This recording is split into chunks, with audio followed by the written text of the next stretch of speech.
People, Deluded, I'm back again. Now it's Sunday and I've been trying to take a day off from making videos a day in the week. I had no plans on doing videos. Here I am today, but I had no plans. All the Arteta business and all the ideas I wanted to get across to you will have to wait till tomorrow. But I was watching Chelsea versus Spurs. Now, for obvious reason, that's one we're all going to tune into. It's the Xmas period, so there's no work, at least for me, tomorrow. And I'm sure the majority of you are off too. It's Spurs versus Chelsea. Both of them are trying to get top four. Jose Mourinho, mad talking point. Obviously, seeing United lose earlier today, which was great, on a positive note. Arsenal obviously dropped points yesterday. There's other talking points to be discussing. And it was a good clash, I feel. Chelsea, for me... Apologies, people. I just scored in Football Manager. Danny Almo, for those who want to know the player. But it was a good clash between the two sides. What I liked is there was a lot of talking points. Like Dele Alli was rattled from the start. Obviously, the VAR, they need to really sort that out. Son was sent off. I think it was a soft yellow. It's like a dark orange red card, but he does kick out. I do think it's a red. Do think Rüdiger, the man in question in this vid, kind of thing, he played up to it, but I do think it was a red. It was a feisty encounter, and all in all, it was a good game. Willian, superb. Mason Mount, great in terms of pressing. And for any Arsenal creative midfielders, especially the young ones, that is how you press in a game. These are all the things we should be speaking about, yeah? Obviously, the tactical change Lampard did, three at the back as well. These are the things we should be speaking about. But yet again, we find ourselves in a football match, racial incidences. Now, before I forget to mention, I believe there was an incident involving Millwall and Barnsley a couple of days ago in relation to something similar. I don't know the specifics, but I'd seen that on BBC. I thought I'd mention it.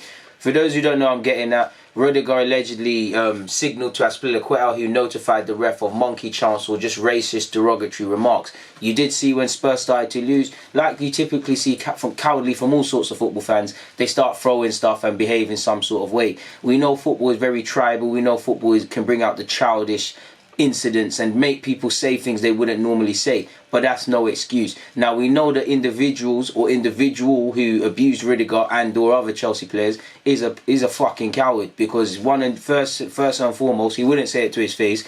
They won't, like, you know, with racists, they only got energy for either women or kids or people that can't smash them up and give them something to really talk about. They don't do things like that. Because look, this is why, listen, it's not a stick to beat Spurs with. It's not a stick. This has happened at Arsenal, this has happened at Spurs, this has happened at many grounds, people, all over the country and in general, people. But Spurs is basically on my doorstep. I can be at the Spurs ground in 2 minutes. That's why I feel personally more affected to it, because it's on my doorstep. You go out to Tottenham High Road and whatnot, what do you see? I guarantee you these racist idiots won't go out on the high road and carry on to them same things and replicate that energy, because they know what will happen. They'll get smashed in by the people they're abusing and the honest individuals that might not be of the same ethnic group but got common sense. And what makes it more baffling specific to Spurs is that I'm sure you've been cheering on Dele Alli, whoever it was, in the form he's been in, but you're abusing Rüdiger. It's not like you haven't got a Portuguese manager, a South American centre-half. Danny Rose isn't exactly yellow either. Do you get it, people? You've got black players as well.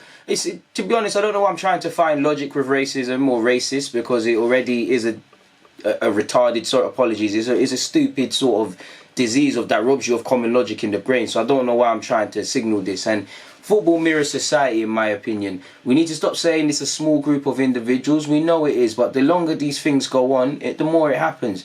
What is going to happen? There might be a stadium ban. We might see some adverts. We might see players wearing the same coloured laces. But there's going to be a point where either a player walks off in Rüdiger's situation, or if they can and if they know who said it, they're going to knock their lights out. Because what else can they do? Again, it's not specific to Spurs, so it's not a stick to beat Spurs with. I used to work at Spurs, so I used to see this thing to a degree as well, people.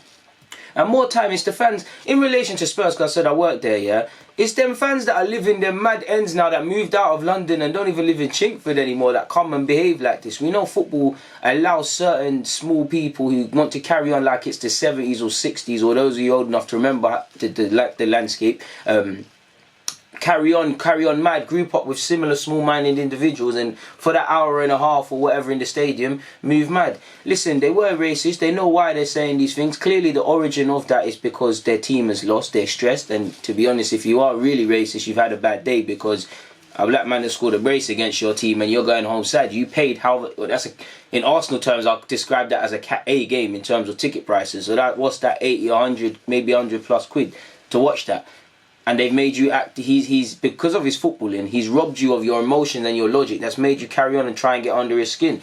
Listen, if you say racist things, you're a racist idiot. I don't agree with you trying to get under skins and things. There's many things you can call someone. You can call them as, see you next Tuesday, an idiot, a Chelsea this, a Spurs that. You don't need to get into these things. And for me, it hurts more as well, because obviously, Spurs, Arsenal, we all like to do the banter, but I've got a lot of Spurs supporting friends that are black, white, whatever, and they don't carry on with this nonsense. For my black friends, Spurs signifies, if I've said that correctly, community. Like I said, football mirrors society. You immediately go outside of the Spurs ground, you see Tottenham High Road, you see diversity, you see Asian shops, black shops, geezers, white geezers with the markets and things. It's a perfect melting pot. That's what it signifies for them. So to see someone rob them of not even rob them, because it's, listen, they speak for themselves. They don't speak for Spurs. They don't speak for any club. This is in relation to Spurs, what's happened, but they don't speak for the majority of Spurs fans or the people in general. We know this. My problem is, the more this goes on, I don't know how it gets fixed, because I've spoken to people in fairly high levels in terms of stadium security, and they said in theory you can't really ban someone from a stadium unless there's some higher, like FBI being watched sort of thing. You can't really ban them.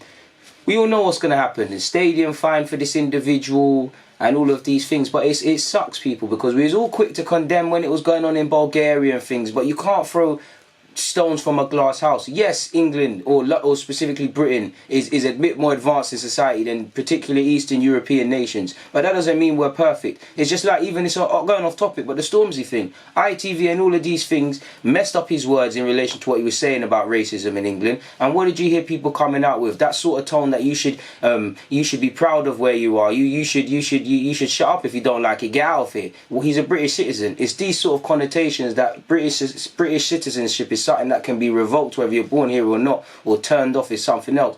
All these things where you find things like Britain is statistically the least racist nation in whatever. Yeah, that might be true, but that doesn't mean there's not problems in-house.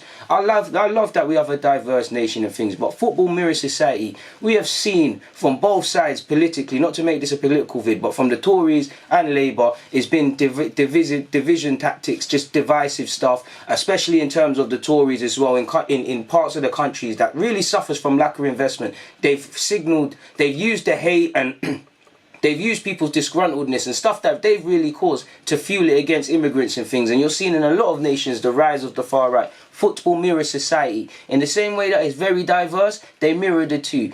Pete, for me, it's scary that in 2020 people are having the confidence to come out and do this. And really, it's not 2020. It's been going on forever. It's never stopped. But definitely in my lifetime as a young football fan that's 24 years of age, it feels for the first time that I'm really experiencing directly or indirectly what those of you who are old enough to remember were probably going through in, let me just say, what, the 60s, 70s, and all of these sort of things. It's disgraceful. It is disgraceful. Look how long we've come a long way as a football as a culture, people. Again, every team's got its own problems. Arsenal were being idiots with the banana thing. Chelsea, I mean, there's almost some sort of humour behind it, but it's almost crazy that it's not even the Chelsea fans in relation to this. No disrespect. You know, Chelsea have even come a long way. Look how many black players you can name in that Chelsea side. You've seen previous players of Chelsea make documentaries of just how hard it was playing against Chelsea and playing for Chelsea. We've advanced. Listen, short term we've been robbed of just talking points from the game. Lampard versus Jose. Why didn't Spurs players turn up? Why was Dele Alli, for me, throwing his toys out, all the prams and them things there?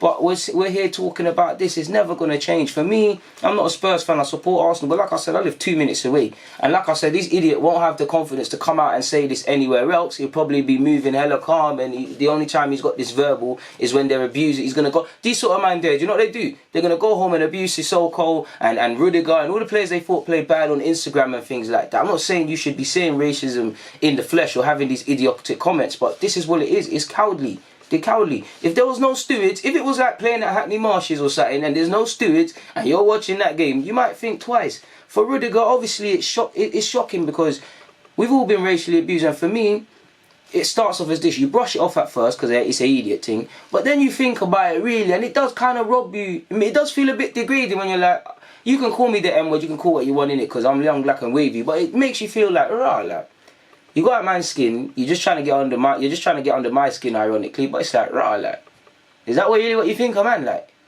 And it's almost like a culture shock. Like, the first time I was called the N-word, like, got dealt with in completely different circumstances. But when I got home, I was like, right, like, I actually got called that, you know. And listen, it's not the first, not the last time. Like, I mean, it's sad, and I'm not trying to say we're better, but I mean, Rüdiger's plays for Germany at international level. You've seen what's happened with Jerome Boateng, and he's played in Italy. Like, I'm not here to speak about things, and I'm not here to say this racism is better, because all racism is bad, but this is water for ducks back, really and truly, compared to what he must have been through. It's a bit mad like that, and it's sad. All I can do is say, Rüdiger, keep your head up. Keep every black player on both teams, coaching staff, general fans, whether you're black, white or whatever, as long as you've got some fucking common sense and you're not behaving like this idiot, it is what it is.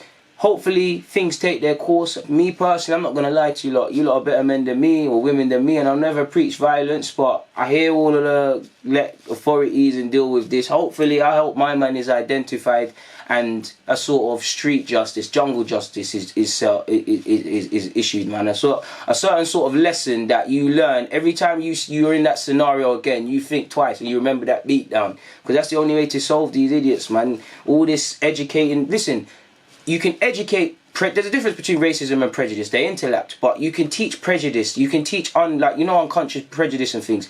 These people that are going out there and saying that, football fans, do you not think they know that it's bad to call someone an M-word or a P-word or a white this or whatever sort of derogatory term to whatever person? Do you not think they know that's wrong? Stop assuming these people are stupid, because they know it's wrong. They have no desire to learn. They have no desire to unlearn their ignorance. Because some people are just stupid. Some people genuinely have hate in their heart. And some people got a bit of the two, and they just get a kick out of going to a game. Like Rüdiger will brush this off, innit? But to some man, he'll go home in the pub or whatever and be like, cool, I called him with this, that and the other, and I felt good about myself. And that's a career. That's probably a 2019 late goal met for him. Because these are small individuals that's got nothing going on for them. Yeah, if it was a man, then all I can probably say is, I always say it, the same way you're bruising Rüdiger, your wife is probably at home, you know, cheating with us, and you know the thing. So there's no point hating. Like, it's ridiculous. Keep your head up, Rüdiger. Keep your head up, all general football fans that don't have to resort to this winning or losing, because it is a small